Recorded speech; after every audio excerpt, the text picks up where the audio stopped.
Oke, sebelumnya perkenalkan kami dari kelompok 2 akan memaparkan materi tentang hukum perusahaan. Sebelum itu, izinkan kami untuk memperkenalkan diri terlebih dahulu, dimulai dari saya. Saya Dana Dwi Wahyuni dengan NIM 10. Saya Nurasi Febrianti dengan NIM 013. Saya Revina Prastira dengan NIM 023. Oke, untuk mempersingkat waktu, langsung saja ke pemaparan materinya. Baik, yang pertama itu ada pengertian hukum perusahaan. Apa sih hukum perusahaan itu?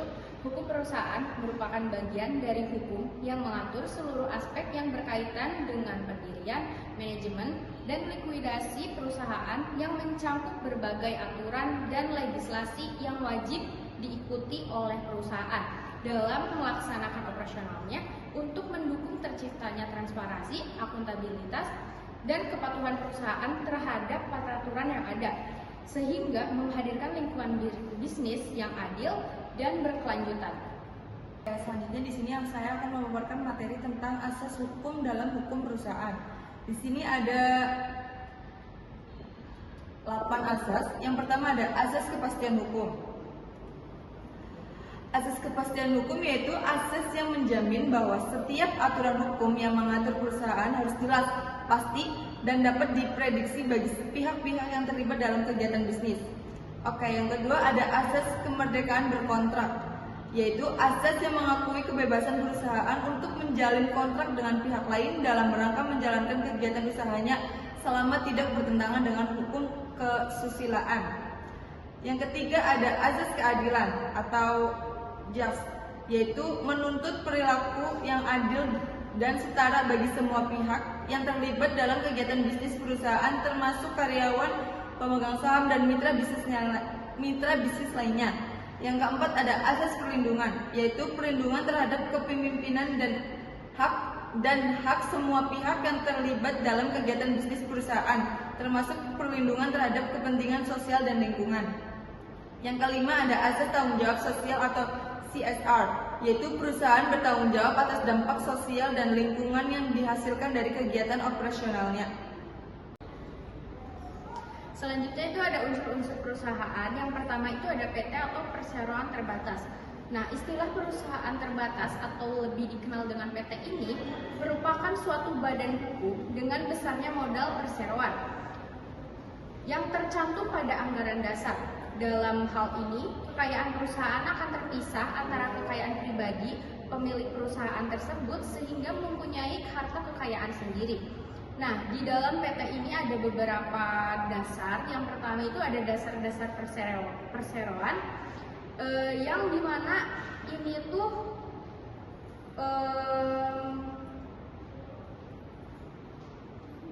pendirinya hanya terdiri dari 2 orang atau lebih, yang dimana setiap pendiri tersebut wajib mendapatkan bagian dari saham yang sudah ditanamkan. Yang kedua itu ada modal dan saham. Nah, dijelaskan bahwa suatu modal dasar dari perseroan itu paling rendah 10 juta dengan paling sedikit itu 25% dari modal dasar yang ditetapkan. Yang ketiga itu ada organ perusahaan, yang dimana ini itu dijelaskan suatu modal dasar dari perseroan paling rendah itu 10 juta dengan sedikitnya 25%. Nah, dan juga yang kedua itu ada CV, yaitu Perserikatan Komanditer. Apa sih CV itu? CV merupakan perikatan firma yang melibatkan 1 atau lebih orang yang bertanggung jawab terhadap semua pihak atau pihak lain yang terlibat. Di dalam persekutuan ini terdapat 2 jenis persero, yakni Persero Komanditer dan Persero Aktif. Perbedaan keduanya terletak pada kewajiban Persero Komanditer untuk menginvestasikan uang, barang, atau tenaga kepada perseroan sesuai yang telah disepakati dan berhak mendapatkan keuntungan dari persero. Nah, di sini juga ada jenis-jenis CV. Yang pertama itu persekutuan murni, yang kedua persekutuan campuran, yang ketiga itu persekutuan saham. Jadi di sini saya akan menjelaskan apa itu koperasi dan apa itu firma. Yang pertama itu apa itu koperasi? Jadi istilah koperasi merupakan suatu bentuk usaha bersama secara ideal dalam kemakmuran seluruh warga negara yang tidak hanya untuk perorangan saja. Hal ini terdapat dalam pasal 33 ayat 1 Undang-Undang Dasar 1945 yang mengatakan bahwa suatu perekonomian yang disusun berdasarkan usaha bersama berdasarkan kekeluargaan. Kemudian, di koperasi ini terdapat 4 unsur, yaitu yang pertama, adanya suatu badan hukum usaha namun bukan ormas. Yang kedua, adanya pendiri atau pemilik, yaitu perorangan atau suatu badan hukum koperasi. Yang ketiga, dalam melaksanakan kegiatannya berlandaskan pada prinsip koperasi dan asas kekeluargaan. Dan yang terakhir, adanya unsur dari gerakan ekonomi rakyat. Kemudian di sini saya akan menjelaskan apa itu firma.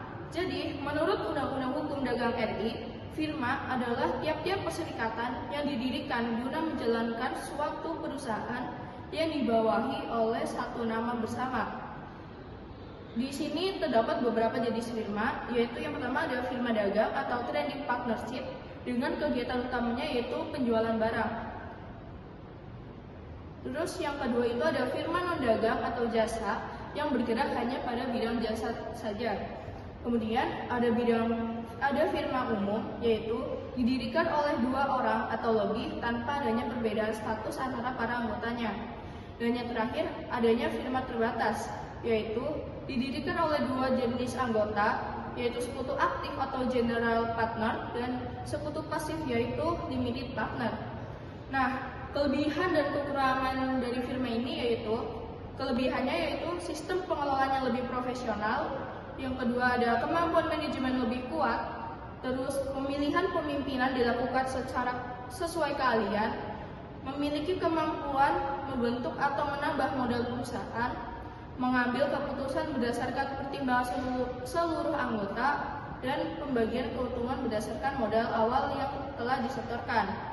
Namun firma sendiri juga memiliki kekurangan, yaitu tidak adanya pemisahan kekayaan pribadi. Kemudian tanggung jawab kepemilikan tidak terbatas sehingga aset pribadi dapat digunakan untuk menutupi utang perusahaan. Kemudian ada anggota yang rentan terhadap perselisihan dan kepemimpinan dipegang lebih dari 1 orang hingga dapat menimbulkan konflik kepentingan. Baik, yang selanjutnya kita masuk ke materi hak dan kewajiban perusahaan. Yang pertama itu hak dan kewajiban PT, yang dimana hak untuk pemegang saham sendiri itu yang pertama hak atas dividen, yaitu pemegang saham berhak atas bagian keuntungan perusahaan berupa dividen jika diputuskan dalam RUPS. Yang kedua itu hak atas sisa kekayaan saat likuidasi. Apabila perusahaan dibubarkan, pemegang saham berhak atas sisa kekayaan perseroan setelah semua kewajiban perusahaan dilunasi. Yang ketiga itu hak meminta informasi, yang dimana pemegang saham itu berhak memperoleh keterangan yang lengkap dan akurat mengenai kondisi perusahaan dari direksi dan komisaris. Yang keempat itu hak mengajukan gugatan, yaitu apabila ia merasa dirugikan karena keputusan perseroan yang bertentangan dengan hukum atau anggaran dasar. Yang terakhir, yang kelima itu hak preemptif, yaitu hak pemegang saham berhak terlebih dahulu memberikan saham baru yang akan diterbitkan oleh perusahaan. Yang selanjutnya itu ada kewajiban pemegang saham, yang dimana yang pertama itu pemegang saham wajib menyetor modal sesuai dengan jumlah yang telah ditetapkan dalam perseroan. Yang kedua itu pemegang saham tidak boleh menggunakan haknya untuk merugikan perusahaan atau pemegang saham lain. Yang ketiga itu semua pemegang saham wajib mematuhi ketentuan dalam anggaran dasar adik perusahaan termasuk batasan hak, kewajiban, dan larangan. Yang keempat itu jika terjadi prestasi dalam penyetoran modal atau saham diperoleh melalui cara yang tidak sah, pemegang saham bertanggung jawab secara hukum. Yang selanjutnya itu hak dan kewajiban sipil. Yang pertama, sekutu aktif.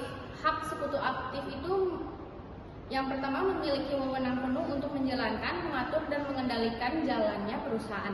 Yang kedua, berhak membuat keputusan penting terkait arah dan strategi perusahaan. Yang ketiga, memperoleh hak untuk mewakili CV dalam setiap tindakan hukum dengan pihak luar.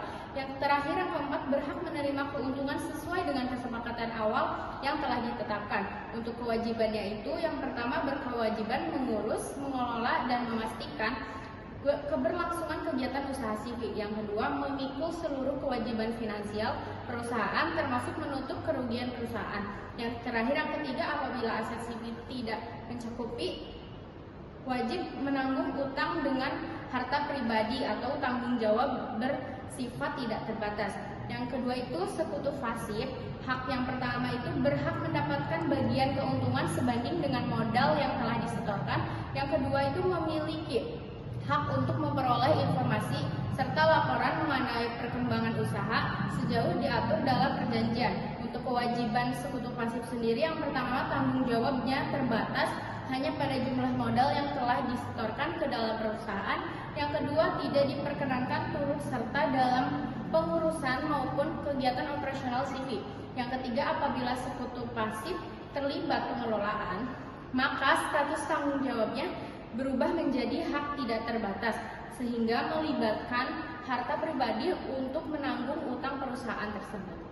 Nah, di sini juga ada hak dan kewajiban dari koperasi dan firma.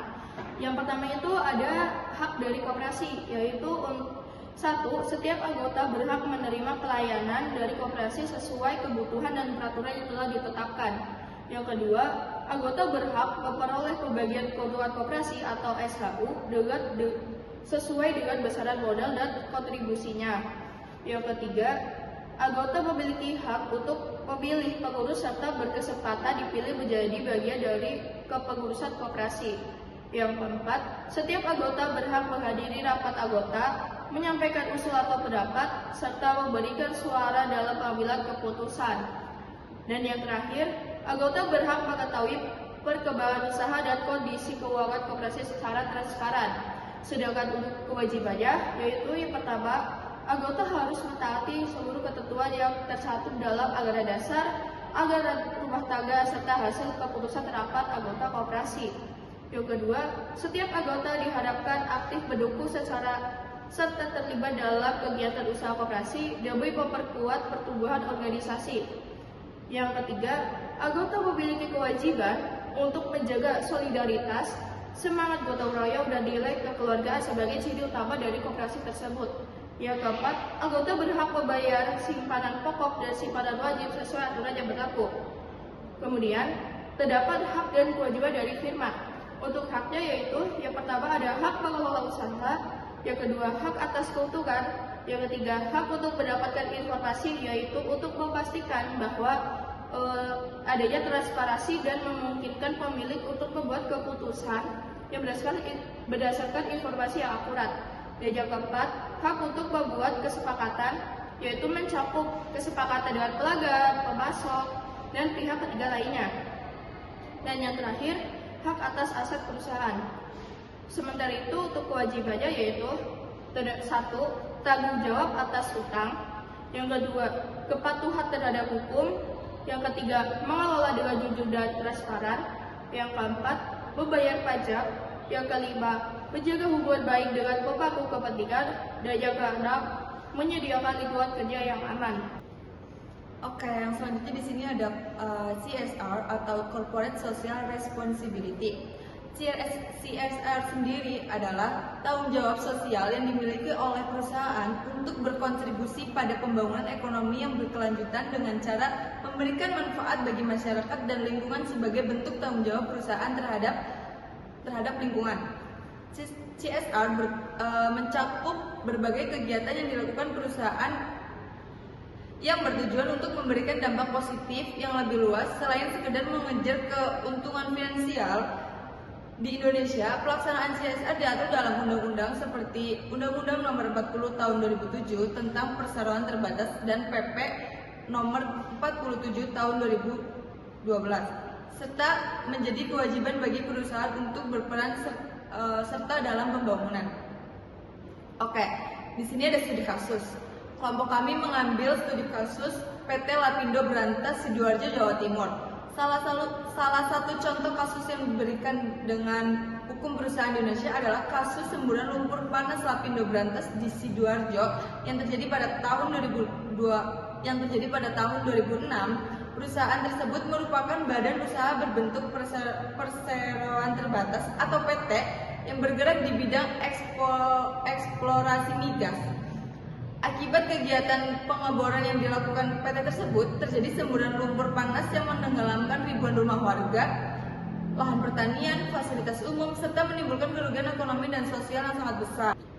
Oke, kenapa di sini kelompok kami mengambil kasus PT Lapindo Brantas? Karena di asas hukum perusahaan disebutkan tadi sudah dijelaskan bahwa asas CSR atau lebih tepatnya perusahaan itu nggak hanya mengambil keuntungan dari perusahaan, tetapi juga harus melihat di sekitarnya gitu loh. Jangan sampai perusahaan tersebut mengambil keuntungan tapi malah memberikan dampak yang negatif atau merugikan di sekitarnya. Begitu.